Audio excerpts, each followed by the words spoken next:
हमारे मुख्यमंत्री चंद्रशेखर राव जी हिंदू समाज के ऊपर बार बार आघात कर रहे हैं। कभी कुछ बोलते हैं, कभी कुछ बोलते हैं। और ये सेकुलर पार्टी के लिए एक शर्मनाक काम है। और ऐसा लग रहा है कि चंद्रशेखर राव जी का मानसिक संतुलन खो गए हैं। कल आपने देखा वनपर्ती के आम सभा में, सभा राजनीतिक सभा है, उसमें हिंदू धर्म को जोड़ा गया और उसमें कहा गया कि केसरिया झंडे को बंगाल की खाड़ी में फेंक देना चाहिए। ये कितना उचित है। उनकी बात को यहाँ पर हमारे सनातन धर्म हिंदू को बड़ा आघात हुआ, क्योंकि भगवा रंग हिंदू धर्म की आस्था का आन बान शान है, जबकि चंद्रशेखर राव स्वयं एक हिंदू है। उन्होंने मंदिर बनाए, सब बनाए, परंतु ये आघात हिंदू धर्म के पीछे ये क्यों कर रहे हैं कि भगवा को बंगाल की खाड़ी में फेंक देना।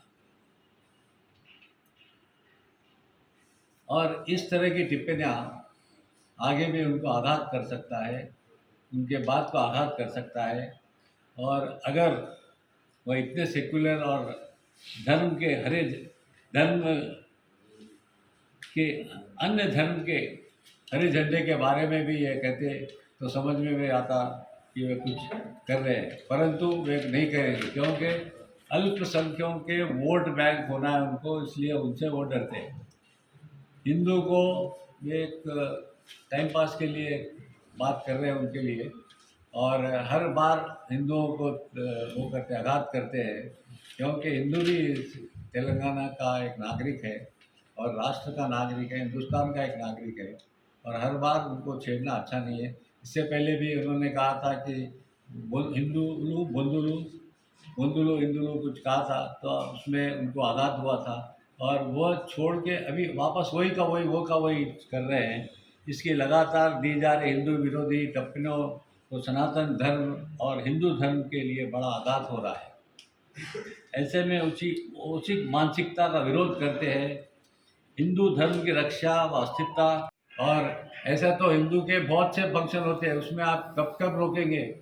और इसलिए मैं पुनः आपसे निवेदन कर रहा हूँ कि आप इस तरह की जो टिप्पणियाँ हिंदू समाज की ओर करते हैं आप छोड़ दीजिए, और मैं आज से इस पार्टी से अलग हो रहा हूँ। सर, सीएम साहब क्या क्या अल्फाज का इस्तेमाल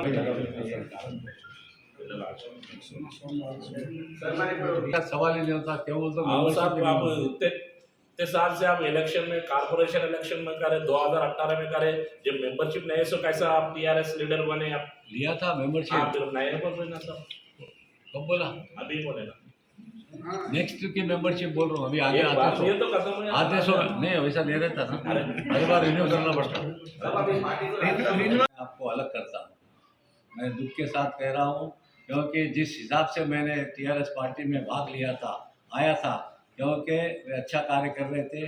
परंतु राजनीति में आप टिप्पणियाँ करो, कुछ भी करो, अभद्र मत करो, सभ्य प्रकार से टिप्पणियाँ करो एक बारे में, चाहे वो प्रधानमंत्री रहने दो या और कोई रहने दो, टिप्पणियाँ करो। नहीं बोल के नहीं बोल रहे हम लोग, परंतु एक हिंदू समाज के ऊपर टिप्पणी करना ये कहाँ का न्याय है। इसलिए मुझे आघात हुआ, क्योंकि मैं एक हिंदू हूँ और मैं हिंदू रहूँगा और हिंदू मरते वक्त हिंदू रहूँगा, क्योंकि हिंदू समाज से ही मुझे लेना देना है, ना कि दूसरे समाज से।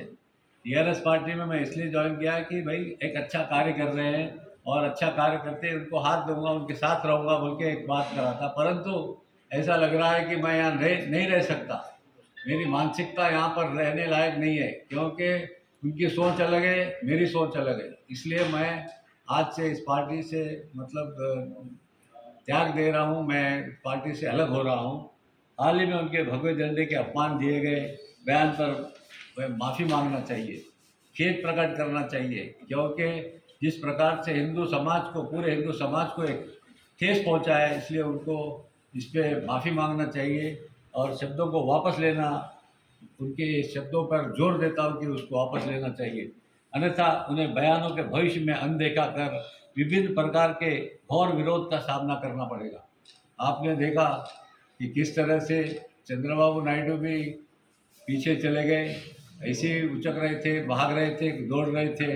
और हमारे चंद्रशेखर राव साहब भी आज पॉलिटिकल में जिसको कुछ बोलना है बोलिए, क्या करना है करिए, परंतु हिंदू समाज को लेकर, हिंदू समाज के भी वोट आपको मिलना है या नहीं मिलना है, तो उस प्रकार से कार्य करना चाहिए।